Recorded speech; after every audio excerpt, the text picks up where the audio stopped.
గిరింతలు లెక్క చేయకు, పళ్ళున్న చెట్టుకు అలవాటేగా.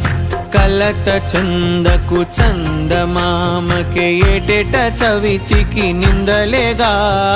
ఓటమన్నది గురువు కదరా, ఓర్పుతో నువ్వు గెలవవా. రేపుకే దిక్సూచి నిన్న రెక్కలే చుక్కానిరా. నీరు నేల ఆకాశం నీపై చూపెను పాశం. దారే తప్పిన పాదాలు గాడిన పడితే సంతోషం. తరతరాల చెమట చుక్కలు లాల పోసెను భూమికే. బాధ్యతగా కొనసాగినాదో నైవేద్యం